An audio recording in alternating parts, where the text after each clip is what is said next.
Assalamualaikum teman-teman, selamat datang di Montessori di rumah.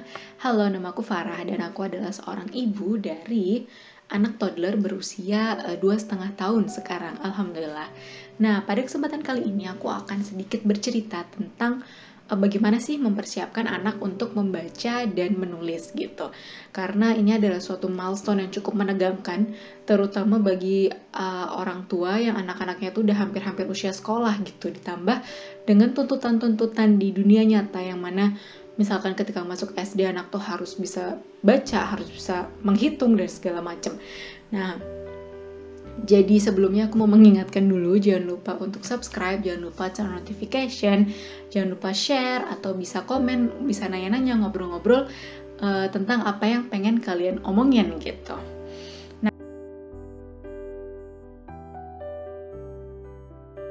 Nah, pertama nih, kita harus tahu bahwa perkembangan bahasa itu pasti bertahap. Jadi membaca dan menulis itu adalah salah satu perkembangan dari bahasa gitu.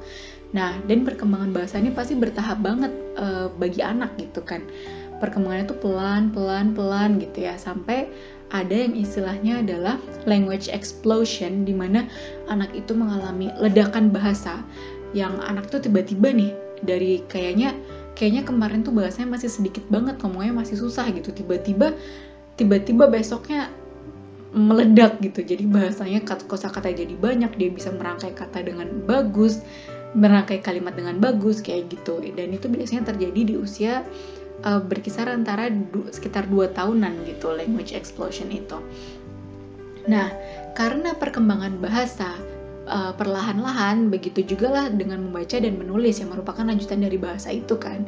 Nah, jadi ketika kita sebenarnya kapan sih belajar membaca dan menulis itu gitu. Jadi sebenarnya nggak ada usia pastinya, mungkin sekitar usia 3 tahun, 4 tahun kayak gitu. Tergantung ketertarikan dari anak. Tapi kita itu bisa sebenarnya menstimulasi, melatih anak, istilahnya adalah pre-reading skill, pre-writing skill kayak gitu tuh sebenarnya bisa kita lakukan sejak kecil gitu. Beberapa tipsnya, yang pertama adalah perkenalkan dengan buku. Itu penting sekali. Nah, buku itu diperkenalkan di usia berapa gitu? As soon as your son was born. Begitu anak lahir, perkenalkanlah dengan buku. Tentu saja bukunya sesuai dengan usianya mereka gitu. Nah, jadi misalkan sesuai dengan usia, untuk anak yang baru lahir, less than 3 months gitu, pakailah buku-buku kontras gitu misalkan. Kemudian anaknya semakin gede, pakailah buku-buku yang bisa dia pegang, buku-buku kecil yang board book yang isinya cuma 3 halaman atau gimana gitu. Kemudian lanjut lagi, pilihlah buku-buku yang mulai berwarna, tapi kalau bisa cuma objek. Gambarnya tuh sepi gitu, jadi cuma objek utamanya aja yang berwarna, lainnya tuh putih aja gitu. Misalkan pilih yang tulisannya cuman sedikit, misalkan 1 kalimat atau malah cuma 2 kata, 3 kata kayak gitu. Dan terus bertahap naik kayak gitu sampai misalkan sekarang usianya 2,5 tahun, dia sudah bisa membaca buku board book. Tentu aja dia masih suka buku Lift the Flap yang ada aktivitas-aktivitasnya gitu, dia juga suka.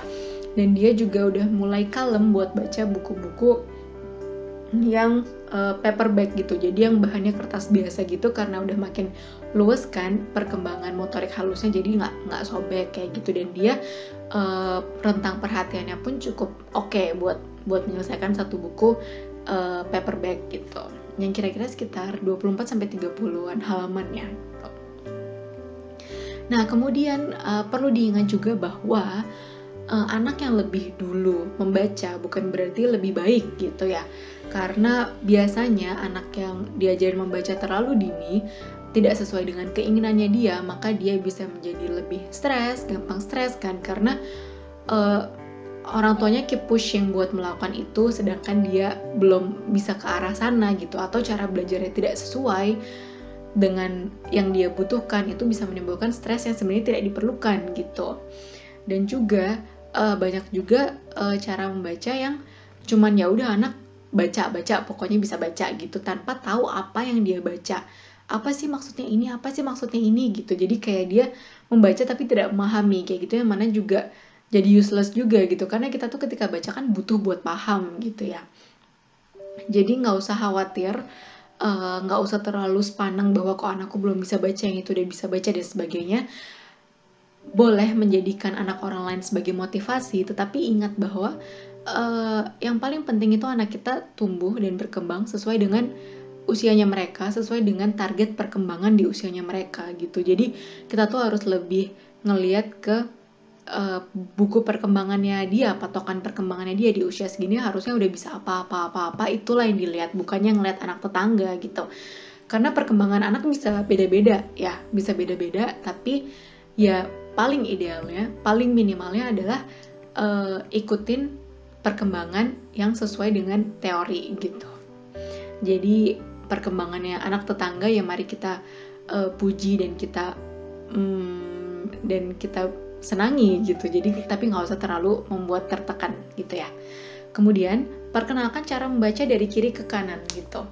Jadi sekalipun anak misalkan belum bisa membaca gitu, kan belum bisa membaca, tapi ketika kita membaca, misalkan kita membaca buku ini ya, kita tuh kasih tahu bahwa bacanya tuh dari sini ke sini. Caranya gimana? Misalkan kalau aku sih, misalkan kita baca Who's There Among the Blossom kayak gitu ya. Terus aku akan selalu membiasakan ketika menunjuk gambar atau menceritakan tentang gambar dari kiri ke kanan dulu. Oh ternyata di sini ada caterpillar, ada butterfly. Mari kita lihat di belakang sini. Oh ternyata ada ini kayak gitu. Jadi tuh gesture kita, perilaku kita, gerakan kita tuh menunjukkan bahwa kita akan membaca dari kiri ke kanan kayak gitu. Kalau misalkan membaca buku berbahasa Indonesia atau berbahasa Inggris gitu beda lagi ya kalau diajarkan membaca Al-Quran gitu. Nah kemudian dari practical life kita juga bisa menanamkan cara membaca, jadi pre-reading, pre-writing skill gitu. Dari practical life, dari bermain, kita tuh mengajarkan anak tentang pincer grip, yang mana akan mempersiapkan anak untuk menulis, mengajarkan tentang konsentrasi, membiasakan tentang untuk melihat sesuatu dari kiri ke kanan, dan lain sebagainya. Jadi practical life dan bermain itu sangat penting untuk anak. Jadi ketika membaca bukan hanya tentang membaca, ketika menulis bukan hanya tentang menulis, it's all about all those developments that yang mereka sudah pernah pelajari di milestone-milestone sebelumnya ini gitu. Kemudian yang paling penting adalah sesuaikan dengan kecepatan dan ketertarikan anak gitu. Jadi anak lagi tertariknya apa, mari kita baca itu. Apakah misalkan kita lalu mencoba untuk mengajarkan anak membaca gitu ya, terus ternyata anak tidak tertarik atau ternyata masih terlalu susah, ternyata dia frustrasi ketika dia diajarkan dia tidak bercahaya kayak gitu tuh, ya udah hentikan dulu, karena there's no use buat kita keep pushing padahal dia tuh nggak mau gitu, dia tuh belum tertarik, dia tuh belum bisa, itu nggak ada gunanya gitu. Kita hanya akan memberikan pressure berlebih yang tidak penting untuk anak kayak gitu. Sekian dulu. Oh ya, termasuk juga nih, this is real life. Jadi sekarang itu, jadi M sudah mulai menunjukkan ketertarikan tentang huruf, jadi huruf dan angka. Jadi ketika misal dia melihat, kita nonton film gitu misalkan di TV, ternyata ada subtitlenya, ada hurufnya gitu, dia akan bertanya itu hurufnya apa, itu bacanya apa, seperti itu. Misalkan ngelihat angka di jalan, di lift gitu, misal di elevator, dia akan nanya ini bacanya apa, kayak gitu. Nah karena dia sudah mulai menunjukkan ketertarikan, maka kita coba deh di rumah itu mulai belajar tentang fonik, tentang suara-suara dari awal, fonik dari suatu kata gitu, bunyi awal dari suatu kata. Misalkan kayak kata laptop maka bunyinya tuh diawali dengan gitu. Nah terus huruf mana yang berbunyi kayak gitulah, seperti itu. Nah terus alhamdulillah biidznillah ternyata tertarik banget main itu. Jadi dia sekarang udah jago banget tentang fonik-fonikan ini, huruf pertama dari kata itu dia udah sangat mahir gitulah istilahnya, karena sudah beberapa bulan ini dia main itu terus.